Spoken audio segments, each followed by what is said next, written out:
Let's review my 2024 reading. Hi, I'm Alex, this is Pucksandpaperbacks, and it is the end of the year. So today I am bringing you my year in books, where I go over my reading stats from the story graph, my reading tracker, and I'm going to be answering some bookish questions from the end of the year bookish survey, which was created by the Perpetual Page Turner. I'll link everything down below. One thing you might not know about me is I dread the end of the year. It's my least favorite time. I don't like recapping my end of the year and having to choose what my favorite books were and put everything together. It's just that I don't like the end of the year. I don't like when things are ending. But what I do love is stats. So I'm going to be sharing with you all of my reading statistics. I have a few new ones this year, including the color I read the most of. I also tracked locations, and I'll be doing that this year as well. Everything you need a link for will be down below. And if you enjoyed this video, give it a thumbs up and leave a comment. It really helps me out when you do so. Let's get into it. I track my reading in two different ways. I have a reading tracker created by Allie over at the Hardback Hoarder, and I use the story graph. So here is my reading wrap up from the story graph,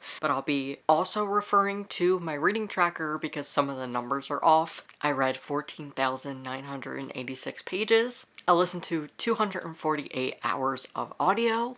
I reread one book. I read 16 audiobooks, 36 ebooks, 15 physical books, and a mixture of things, which is usually the ebook or the physical copy with an audiobook. That was 15. I cannot believe I read 36 ebooks. I would be curious to see how that compares to 2023, so I'll do that right now. So in 2023, I actually read 24 audiobooks and 23 ebooks. Wow, I read a lot of ebooks this year. I really don't read as many physical books as I used to. Audiobooks have just changed the game for me. My highest demographic was adult at 35 books, with YA coming in second with 27 books. And middle grade is a close third with 11. Wow, I used to read a lot of YA, and I still do, but I've been thinking about this over just this year, that the adult genre has changed so much, and it makes me so happy because I remember a couple years ago, a lot of readers saying they couldn't really relate to adult books. So I'm really glad that the demographic is growing in all type of genres, and that I am expanding my reading into adult. I read 44 novels, 16 graphic novels, 10 novellas, and 4 manga. I got more into manga this year thanks to the amazing readathon. I'm so happy about that, and I will continue it for 2025. The majority of books I read were traditionally published. These aren't very accurate numbers because sometimes it's hard for me to tell if somebody's self-published or not, and when I'm filling this out, honestly, I don't really care to add the publisher as much, so I think I might eliminate that for 2025. It's just not a stat that I need. Of my owned books, I read 25, but I read 42 library books. I use my library so much to read. I primarily use Libby for that and go to my library in person, but I really like using my library system for audiobooks and ebooks. Of new releases, I read 13 2024 releases, and wait for it, 32 2023 releases. I read so many 2023 releases that I feel like I should make a video on it, so if that's something you're interested in, let me know. I don't know if I would make a long video, but I might make a short or something. But if you want a long video of me going over all the 2023 books I read, definitely let me know, because I could do maybe like a yes, no, maybe of them. Ones that I think are worth your time, something like that. I told you I tracked book setting and location this year. I wanted to see which books are set where, and which locations and settings I read the most. This is primarily on the map, like real life places. I still need to calculate this, so you'll see future me in a second. I'm just gonna do a voiceover. Here is my graph of all of the places I read the most from. For genre, I'm still reading contemporary. I read 29 books and 11 fantasy. Fantasy's very loose because I've read a lot of like cozy fantasy and books that aren't contemporary and maybe just have to do with magic. I read 44 new to me authors, 14 debut, and the rest were authors that I've read before. I also like to track who I'm reading from, so this year I have read 45 books by BIPOC authors, and I read 57 queer books. That's a lot. I think that might be like my record. That's everything from my reading tracker. I didn't get around to finishing the 12 and 12 challenge that I started this year. I am just gonna try to put it on my 2025 TBR because there's a lot of good books in here that I still want to get to. Back to the story graph. You traversed landscapes of the heart and discovered glimmers of optimism and engaged in introspective musings. The narratives flowed at a comfortable, engaging tempo. I'm just gonna let you look at this. This is my graph of everything I read, books, pages, and minutes in 2024.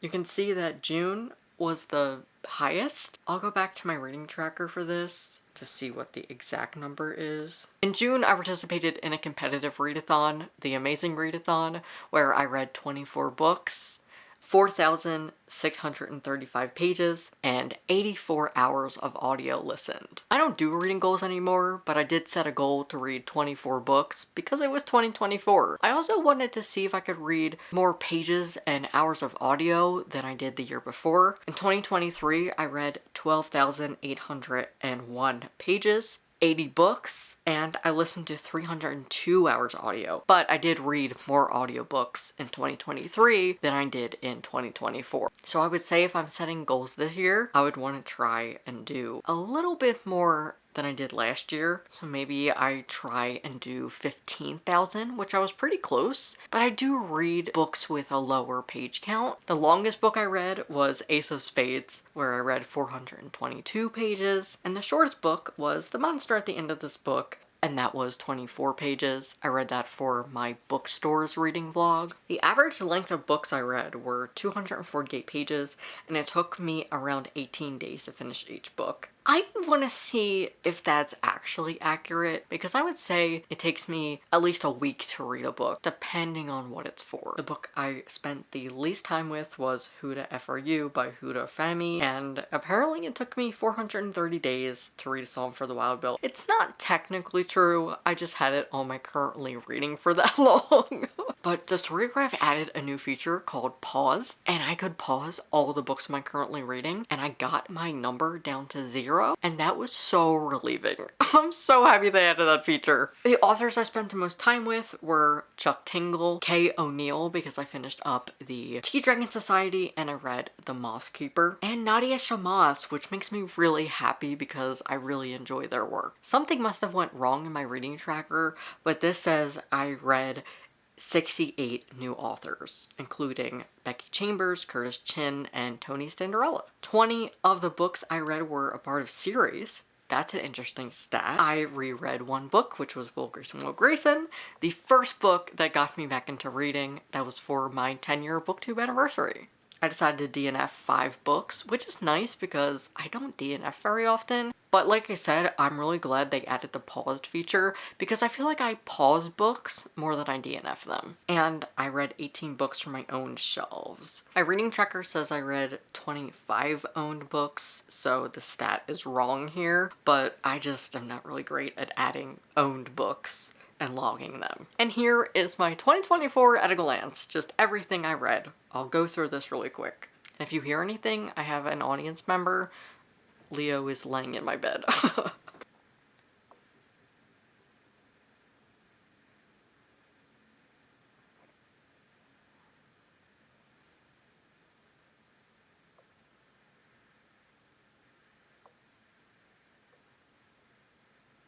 And if you want to hear my thoughts on any of these books, I'll leave my recent reads playlist down below. Next, we're going to explore my stats a little bit further, because what I love about the story graph is they log by mood. And that is going to help me in 2025, because wait till you see what my highest mood is. Emotional. If you saw my last video, I mentioned that I need to read some happy books because I've been reading a lot of sad books this year. Now, this is emotional, it doesn't say sad, so I technically read 3 sad books. I would like to read books with more joy and happiness in them this year because, as you can see, I read pretty dark. I like to read books that are about social justice or the character goes through something, especially grief. That's a topic I like to read about. So if you have any happy book recs, drop them in the comments for me, please. And if you are a patron and you want to recommend me a book, recommend me something happy, please. Yeah, this makes sense. Dear Mothman, here we go again. That's a book that literally destroyed me, so that makes sense to be sad. A couple other authors they missed for the most read authors were Becky Chambers and Frederick Bachman. I haven't read Frederick Bachman in a while, but I was lucky enough to read him for 2 reading vlogs this year.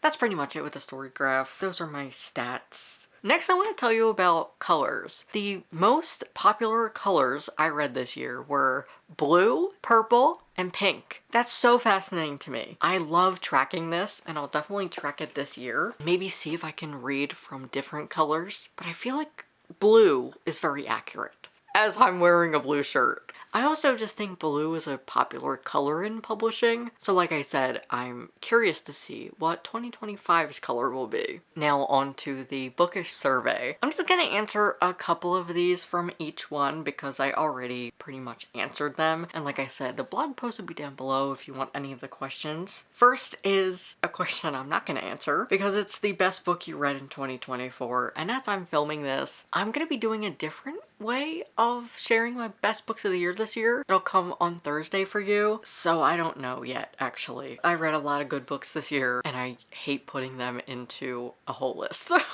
Most surprising book. I just want to talk about my sci-fi era. I got into my sci-fi era this year. Me, a little old contemporary reader, like sci-fi. I love books that are set on spaceships, some cozy sci-fi. I found Psalm for the Wild Built this year, which I loved. A Darkness Outside Us, that was fantastic. It's a sci-fi thriller. So those are some books that really surprised me. Is there a book you pushed the most people to read this year, and what was it? I never know how to answer this because I don't know. So if there's a book you read in 2024 because of me, let me know in the comments. I would love to know. Favorite new author you discovered? Nadia Shammas. I loved Confetti Realms. It was so good. Squire as well. That was a fantasy book. Chuck Tingle. Queer horror. So good. Of course, Becky Chambers, the author of A Song for the Wild Built. I will be reading more of her books this year. Samantha Allen I really like. Jules Machias. KB Brookins I recently read. Priya Guns. I hope they come out with more books. Look. Look. Look. Farda Abike Amike was fantastic. I need to get to Where the Sleeping Girls Lie. Nick Medina, I really want to read Indian Burial Ground now that I read Sisters of the Lost Nation. Most action-packed, thrilling, unpredictable book. Lucky Red was very action-packed since it was a western. Like I said, I really enjoyed The Darkness Outside Us. That really gripped me. Favorite cover? Lucky Red was really pretty. I'll pop some on the screen. A book you can't believe you waited until 2024 to finally read is definitely Song for the Wild Built. Ace of Spades, I needed to get to that sooner rather than later, but I'm really glad I did. The Secret Sunshine Project, I finally read. I'm so happy that I finally read that because I just kept saying I was going to read it. I feel like I put it in every TBR video, and I finally had a chance to read it. Favorite passage or quote? I actually have some from Real Queer America that I'll share with you. We LGBT people are already everywhere. We are born at the same unstoppable pace in every state. North, south, red, blue, and to every household, religious or not. According to the Public Religion Research Institute, 7% of millennials, and as a 30-something, I fall into the upper end of that bracket, now identify as LGBTQ. And not every LGBTQ person born into a conservative part of America wants to get out. Another is, I came out as transgender in Atlanta, Georgia, fell in love in Bloomington, Indiana, and found my ride or die friends in East Tennessee. This is what I've learned on my travels. America is a deeply queer country, not just the liberal basins and enclaves, but the so-called real America sandwiched between the coasts. This book was so quotable I have so many good quotes from there. Favorite book you read from an author you read previously? I read Winnie Nash's Not Your Sunshine by Nicole Melleby, which I adored. It's about a girl who is gay. She goes to live on the Jersey Shore for the summer with her grandmother. Her mom is pregnant and they're afraid she may have some complications. And Winnie is just pissed off because she has to go to live with her grandmother for the summer. She hasn't really been told good things about her, and it is just such a sweet book. Nicole Melleby is great if you're looking for any queer middle grade. For debuts, I enjoyed Pretty by K.B. Brookins, The Z Word by Lindsay King Miller, Grief Slut by Evelyn Berry, It's Elementary by Elise Bryant was her debut cozy mystery, a book that made you cry or nearly cry, This, and of course, Here We Go Again by Alison Cochran, which I vlogged. Most unique book you read. This was written both in verse and prose. That's everything for the bookish superlatives. I enjoyed the majority of books that I read this year. I know my reading taste, so it's not that hard for me to find something I love. It's harder for me to find something I don't love, which is why best books of the year lists are so difficult for me. And now I'm just going to talk about my bookish creator life. There's some questions on the survey I'm going to answer, but over on Patreon, I'll be having a channel assessment. My patrons voted on the short video this month and they chose for me to do a channel assessment. This will be me going over my analytics, things that worked, things that didn't, 2025 plans, maybe some canceled videos, and I'll just be talking about what I really thought of my channel in 2025. Y'all, I hit 3K this year. I'm so happy. I'm just happy with the trajectory of what my channel looks like and where it's going. Back in May, I hit 10 years on BookTube and I also hit 3K at the beginning of the year. It took me 6 years to actually hit 3K. My channel definitely plateaued at some point and now I am trying to get back to creating content and I'm really excited for this year because I am going to take BookTube more serious and I want to see if I can make YouTube sustainable. I love making content. It's so fun for me. So for the first 2 months, I'm going to try and upload on Tuesdays and Thursdays every week. If there's any content you want me to make that are sit-down videos, drop them in the comments because I'm gonna need them. But I did film a lot of things already. I am just so excited to make more content. That's what I'm here for, and that's why I will never leave. Once I start hating what I do and hating making YouTube videos, that'll be the last of me. But honestly, I don't think you can get rid of me that quickly because I want to still uplift queer books. Favorite video you made? I made so many videos this year, especially reading vlogs, which was exciting. I enjoyed going back and reading Will Grayson again. That was the book that got me into reading, and it was my video for 10 years on BookTube. I also did a video that I've been wanting to do for a while, having Spotify Wrapped pick my TBR.